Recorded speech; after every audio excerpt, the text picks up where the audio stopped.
Hello दोस्तों, आपको SB study classes में स्वागत है। मैं सुनील विश्वकर्मा आज फिर से करंट अफेयर का वीडियो लेकर आपके सामने आया हूं, जो अगस्त मंथ का पार्ट 5 वीडियो है। दोस्तों, इस वीडियो को प्रश्न बताने से पहले आपसे रिक्वेस्ट करते हैं कि मेरे चैनल को सब्सक्राइब करें, वीडियो लाइक करें, कमेंट करें, शेयर करें और साथ में बेल आइकन जरूर दबाएँ, जो कि टाइम टाइम नोटिफिकेशन आपको मिलता रहे। दोस्तों, इसी से चलते हैं प्रश्न की तरफ। प्रश्न क्या बोल रहा है? पहला प्रश्न है, कौन सी संस्था भारत में डिजिटल उधार गतिविधियों को नियंत्रित करता है? तो कौन सा करता है? वो है भारतीय रिजर्व बैंक। भारतीय रिजर्व बैंक के द्वारा जो है डिजिटल उधार गतिविधियों को नियंत्रित किया जाता है। ठीक है दोस्तों, चलते हैं इसका डिटेल में देखते हैं। भारतीय रिजर्व बैंक ने डिजिटल ऋण गतिविधियों के लिए नियामक ढांचे को मजबूत करने के लिए दिशा निर्देश जारी किए हैं। आरबीआई ने यह भी निर्दिष्ट किया है कि उधार देने का व्यवसाय केवल केंद्रीय बैंक द्वारा विनियमित संस्थानों या कानून के तहत अनुमत संस्थानों द्वारा ही किया जा सकता है। ठीक है, इसे डिजिटल उधार विधियों के माध्यम से क्रेडिट डिलीवरी से संबंधित चिंताओं को कम करने के लिए प्रयास में जारी किया गया है। तो दोस्तों, चलते हैं नेक्स्ट प्रश्न की तरफ। अगला प्रश्न है,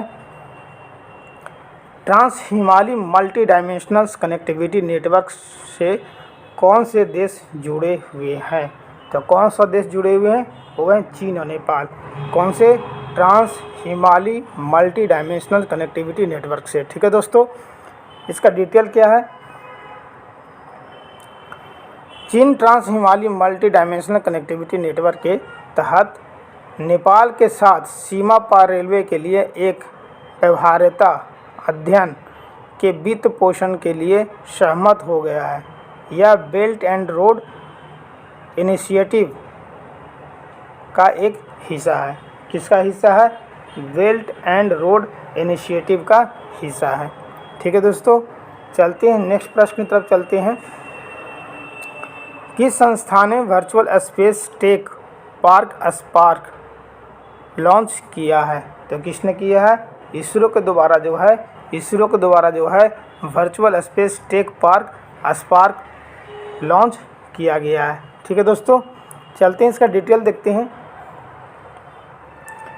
भारतीय अंतरिक्ष अनुसंधान संगठन ने हाल ही में आज़ादी का अमृत महोत्सव समारोह के हिस्से के रूप में एक virtual space tech park spark का अनावरण किया। किसका?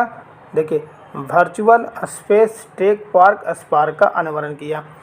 इसे इसरो के अध्यक्ष एस सोमनाथन द्वारा लॉन्च किया गया। किसके द्वारा? एस सोमनाथ जो हैं वो हैं इसरो के अध्यक्ष हैं। और यह वर्चुअल स्पेस संग्रहालय लॉन्च वाहनों, उपग्रहों, वैज्ञानिक मिशनों के साथ साथ भारत के अंतरिक्ष क्षेत्र से संबंधित कई दस्तावेजों, छवियों और वीडियो को होस्ट करता है। ठीक है दोस्तों, अगला प्रश्न है,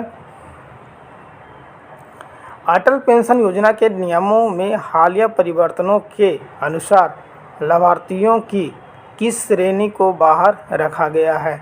तो किस श्रेणी से बाहर रखा गया है? वह है आयकरदाता। कौन है? आयकरदाता। ठीक है दोस्तों, इसका डिटेल बताते हैं आपको। सरकार ने अटल पेंशन योजना के नियमों में बदलाव किया है, जिसे 1 अक्टूबर 2022 से प्रभावित किया जाएगा। मतलब 1 अक्टूबर 2022 से लागू किया जाएगा। वित्त मंत्रालय की एक अधिसूचना के अनुसार कोई भी नागरिक जो आयकर दाता है या रहा है, वह इस पेंशन योजना में शामिल होने के लिए पात्र नहीं है। अगर वो कभी भी जो है आयकर दाता है या रहा है तो जो है इस पेंशन का वो लाभ नहीं उठा सकता। चलते हैं दोस्तों अगला प्रश्न में। हाल ही में खबरों में रहा निपम किस क्षेत्र से संबंधित है? कौन सा? निपम। ठीक है दोस्तों, तो ये किससे संबंधित है? बौद्धिक संपदा से। बौद्धिक संपदा से जो है निपम संबंधित है। चलते हैं इसका डिटेल देखते हैं। निपम का देखिए इसमें दोस्तों फुल फॉर्म भी दिया हुआ है, तो निपम का फुल फॉर्म अपने कॉपी में नोट डाउन कर लीजिएगा। इसका है राष्ट्रीय बौद्धिक संपदा जागरूकता मिशन। क्या है? राष्ट्रीय बौद्धिक संपदा जागरूकता मिशन। इसका इंग्लिश में बोलते हैं national intellectual property awareness mission बौद्धिक संपदा जागरूकता फैलाने और बुनियादी प्रशिक्षण प्रदान करने का एक कार्यक्रम है। इस कार्यक्रम ने 15 अगस्त 2022 की समय सीमा से पहले 31 जुलाई 2022 को 10 लाख छात्रों को प्रशिक्षण प्रदान करने के अपने लक्ष्य को पूरा कर लिया है। ठीक है दोस्तों, चलते हैं अगला प्रश्न की तरफ चलते हैं। किस केंद्रीय मंत्रालय ने स्माइल 75 पहल शुरू की है? तो स्माइल 75 जो है उसका पहल किया है किस मंत्रालय के द्वारा किया गया है? वह है सामाजिक न्याय और अधिकारिता मंत्रालय। सामाजिक न्याय और अधिकारिता मंत्रालय के द्वारा जो है स्माइल 75 पहल शुरू किया गया है।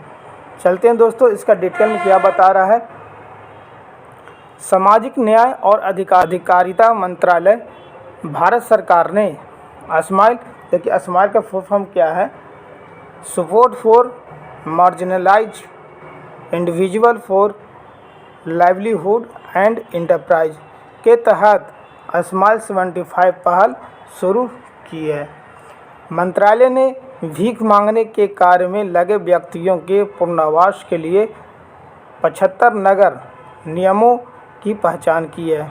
मंत्रालय ने स्माइल परियोजना के लिए 2025-2026 तक के कुल 100 करोड़ रुपये का बजट आवंटित किया है।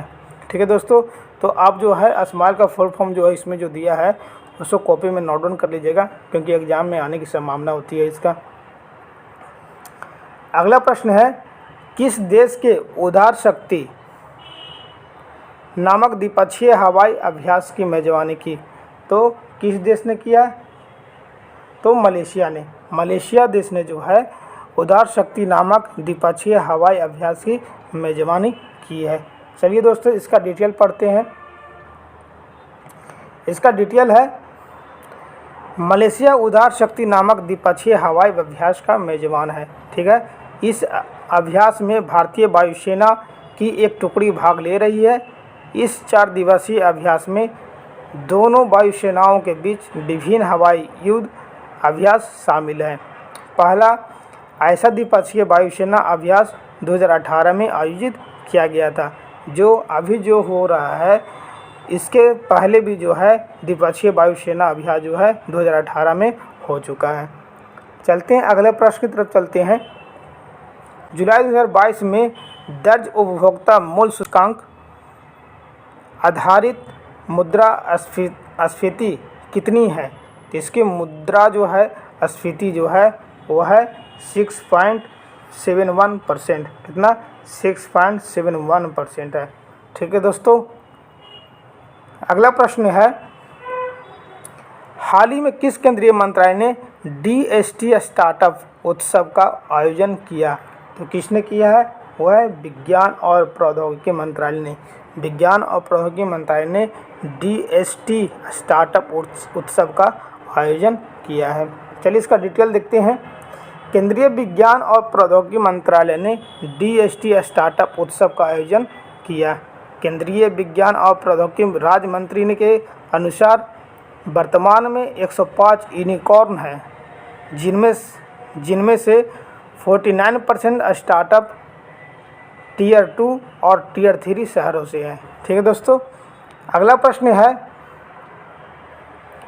अगस्त मलाई हाथी रिजर्व जिसे हाल ही में अधिसूचित किया गया किस राज्य में स्थित है? तो किस राज्य में स्थित है? वह है तमिलनाडु में। कौन सा रिजर्व? अगस्त मलाई हाथी रिजर्व। ठीक है दोस्तों, चलते हैं इसका डिटेल देखते हैं। डिटेल क्या बता रहा है? केंद्रीय पर्यावरण मंत्री भूपेंद्र यादव ने, कौन है भूपेंद्र यादव जो कौन है? केंद्रीय पर्यावरण मंत्री हैं, ने घोषणा की है कि केंद्र सरकार ने अगस्त मलाई में 1197.48 वर्ग किलोमीटर भूमि के हाथी रिजर्व के रूप में अधिसूचित करने के तमिलनाडु वन विभाग के प्रस्ताव को स्वीकार कर लिया है। यह तमिलनाडु राज्य का 5वां हाथी रिजर्व है। कैमा है तमिलनाडु में? तमिलनाडु में जो है 5वां हाथी रिजर्व है और भारत में कुल मिलाकर जो है 31 हाथी रिजर्व हो गए हैं। ठीक है दोस्तों, अगला प्रश्न है, कोविड के ओमिक्रॉन संस्करण के लिए एक वैक्सीन को मंजूरी देने वाला पहला देश कौन सा है? तो कौन सा देश है? यूके है। यूके का मतलब क्या है? United kingdom. ठीक है दोस्तों, इसका डिटेल देखते हैं। यूके ओमिक्रॉन संस्करण के इलाज के लिए कोविड-19 वैक्सीन को स्वीकृत करने वाला पहला देश बन गया है। यह टीका 18 वर्ष और उससे अधिक आयु के लोगों में उपयोग के लिए अधिकृत है। जो वैक्सीन जो अभी यूके के द्वारा जो अधिकृत किया गया, तो यह जो टीका जो है 18 वर्ष से ऊपर के लोगों को जो है दिया जाएगा। अगला प्रश्न दोस्तों, कौन सा भारतीय राज्य या केंद्र शासित प्रदेश मुख्यमंत्री अनुप्रति कोचिंग योजना लागू करता है? तो कौन सा राज्य है? वो है राजस्थान। राजस्थान राज्य जो है वो है मुख्यमंत्री अनुप्रति कोचिंग योजना को शुरुआत किया है। ठीक है दोस्तों, चलते हैं इसका डिटेल में देखते हैं। डिटेल क्या बता रहा है। राजस्थान सरकार ने 2021-2022 में मुख्यमंत्री अनुप्रति कोचिंग योजना जो है की शुरुआत की है। इस योजना के तहत ऐसे छात्रों को प्रतिष्ठित कोचिंग संस्थानों से मुफ्त कोचिंग प्रदान की जाती है। ठीक है, चालू वित्त वर्ष के लिए राज्य सरकार ने 17.15 करोड़ रुपये आवंटित किए हैं और इस योजना के तहत सीटों की संख्या बढ़ाकर 15,000 कर दी गई है। इसमें जो है अनुसूचित जाति कौन है? अनुसूचित जाति, अनुसूचित जनजाति, अन्य पिछड़ा वर्ग, अल्पसंख्यक, आर्थिक रूप से पिछड़े वर्ग और विशेष रूप से विकलांग छात्रों को शामिल किया गया है। ठीक है दोस्तों, अगला प्रश्न है, किस फार्मा कंपनी ने अपने इंट्रानेजल कोविड वैक्सीन कैंडिडेट के लिए परीक्षण पूरा कर लिया है? तो कौन सा फार्मा कंपनी है? वह भारत बायोटेक। भारत बायोटेक जो कंपनी है उसने क्या किया? इंट्रानेजल कोविड वैक्सीन कैंडिडेट के परीक्षण पूरा कर लिया है। ठीक है दोस्तों, अगला प्रश्न है, चेहरे की पहचान तकनीक पर आधारित केंद्र के यात्री प्रसंस्करण प्रणाली का नाम क्या है? तो क्या नाम है उसका? तो डीजी यात्रा। डीजी यात्रा है जो चेहरे को पहचान करने की एक तकनीकी जो। अगला प्रश्न है, India international sea food show का आयोजन स्थल कौन सा है? तो कौन सा आयोजन स्थल है? वो है कोलकाता। ठीक है दोस्तों, तो कोलकाता में थोड़ा देखते हैं क्या है। India international sea food show का 23वां संस्करण अगले साल फरवरी में कोलकाता में आयोजित किया जाएगा, जो मन के 2023 में आयोजित किया जाएगा। ठीक है दोस्तों, इस सी फूड शो का आयोजन समुद्री उत्पाद निर्यात विकास प्राधिकरण द्वारा seafood exports association of India के सहयोग से किया जाएगा। तो दोस्तों, इसमें एमपेडा जो लिखा हुआ है, एमपेडा का फुल फॉर्म क्या होता है? Marine product export development authority. ठीक है दोस्तों, अगला प्रश्न है, पहले 2 वर्षों में बच्चों के विकास पर ध्यान केंद्रित करने के लिए शुरू किए गए राष्ट्रीय अभियान का नाम क्या है? तो 2 वर्ष में बच्चों को जो है विकास का पर ध्यान केंद्रित करने के लिए जो शुरू किया राष्ट्रीय अभियान, उसका नाम है पालन 1000। क्या है? पालन 1000। ठीक है दोस्तों, इसका डिटेल क्या है? केंद्रीय स्वास्थ्य मंत्रालय ने पहले 2 वर्षों में बच्चों के विकास पर ध्यान केंद्रित करते हुए पालन 1000 राष्ट्रीय अभियान और पेरेंटिंग एप्लीकेशन लॉन्च किया है। इस ऐप को ईयरली चाइल्डहुड डेवलपमेंट कॉन्क्लेव में लॉन्च किया गया था। ठीक है दोस्तों, अगला प्रश्न है, किस राज्य या केंद्र शासित प्रदेश ने ड्रोन सेवा की पहली उड़ान मेडिसिन फॉर द स्काई शुरू की है? तो कौन सा राज्य किया है? वो है अरुणाचल प्रदेश। ठीक ठीक है दोस्तों, इसका डिटेल देखते हैं। अरुणाचल प्रदेश ने ड्रोन सेवा the medicine from the sky की पहली उड़ान सेपा से चियांगतांगो तक सफलतापूर्वक लॉन्च की। अरुणाचल प्रदेश सरकार ने विश्व आर्थिक मंच के सहयोग से स्वास्थ्य, कृषि और आपदा प्रबंधन में ड्रोन के उपयोग की एक पायलट परियोजना शुरू करने का निर्णय लिया है। ठीक है दोस्तों, अगला प्रश्न है, हाल ही में लॉन्च किया गया मंथन प्लेटफॉर्म किस क्षेत्र से जुड़ा हुआ है? तो किस क्षेत्र से जुड़ा हुआ है? वो है अनुसंधान और नवाचार। ठीक है दोस्तों, अगला प्रश्न है, जुलाई 2022 में भारत की थोक मुद्रास्फीति कितनी है? तो कितनी है? वो है 13.93%। अगला प्रश्न है, किस संस्था ने स्वास्थ्य सुविधाओं को मजबूत करने के लिए राज्यों और केंद्र शासित प्रदेशों को प्रदर्शन आधारित फंड आवंटन की घोषणा की है?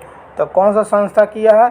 वह राष्ट्रीय स्वास्थ्य प्राधिकरण ने के तरफ से जो है राज्यों और केंद्र शासित प्रदेशों को प्रदर्शन आधारित फंड आवंटन की घोषणा किया है। ठीक है दोस्तों, इसका डिटेल क्या है? राष्ट्रीय स्वास्थ्य प्राधिकरण ने स्वास्थ्य पेशेवरों और स्वास्थ्य सुविधाओं के रजिस्ट्रों को मजबूत करने के लिए राज्यों और केंद्र शासित प्रदेशों को प्रदर्शन आधारित फंड आवंटन की घोषणा की है। यह प्रदर्शन आधारित फंड आवंटन आयुष्मान भारत डिजिटल मिशन के संरचित कार्यान्वयन में मदद करेगा। वित्तीय वर्ष 2025-26 तक राज्य और केंद्र शासित प्रदेशों में आयुष्मान भारत डिजिटल मिशन के कार्यालयों की स्थापना के लिए 500 करोड़ रुपये आवंटित किए गए हैं। तो दोस्तों, आपसे हम रिक्वेस्ट करते हैं कि मेरे चैनल को सब्सक्राइब करें, वीडियो लाइक करें, कमेंट करें और शेयर करें और साथ में बेल आइकन जरूर दबाएं, जो कि टाइम नोटिफिकेशन आपको मिलता रहे। Thanks for watching my video. जय हिंद दोस्तों।